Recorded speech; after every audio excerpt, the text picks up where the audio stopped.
La visite du haut-serre Louis Lefranc commence à cette station de pompage flambant neuve. Depuis sa mise en service courant l'année 2023, les habitants de la région de Malabou ont de l'eau potable 24 heures sur 24. Avant, ils n'avaient que 4 heures de distribution par jour. Cette station a été financée par les contrats de développement de l'État. La maire profite de la venue du représentant de la République pour échanger sur la suite de son projet d'adduction. Les problèmes de la commune en matière d'adduction en eau potable ne sont pas totalement résolus. Ça ne résout qu'une partie de la commune.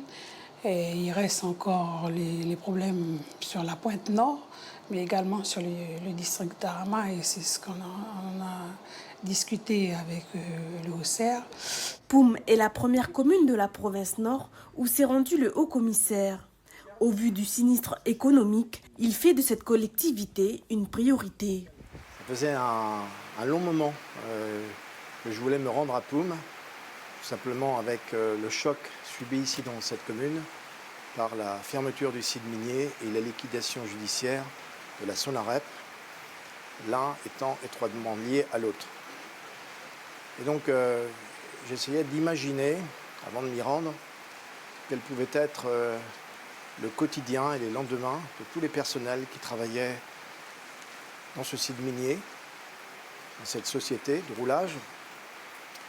C'est quand même 400 personnes qui ont perdu leur emploi, donc qui n'ont plus les ressources financières auxquelles ils pouvaient prétendre du fait de leur activité.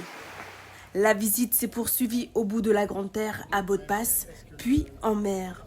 C'est l'une des particularités de la commune de Poum. Une partie des habitants vivent sur des îlots. Donc il y a des besoins d'aménagement de bord de mer pour permettre donc à ces populations insulaires, c'est un peu la double insularité, puisqu'elles vivent sur 4 îlots, eh bien de pouvoir vivre correctement. Donc Madame le maire, comme tout est île municipale, a dit voilà, si on peut aider ces populations avec une barge, par exemple. La première magistrate de la commune se dit satisfaite de cette rencontre. Un accord de principe a pu être élaboré entre les deux institutions. La reconversion économique des habitants vers des activités touristiques et de pêche, la mise en place d'une barge ou l'enrochement de la pointe de Beaudepasse pourront être financés en partie par l'État.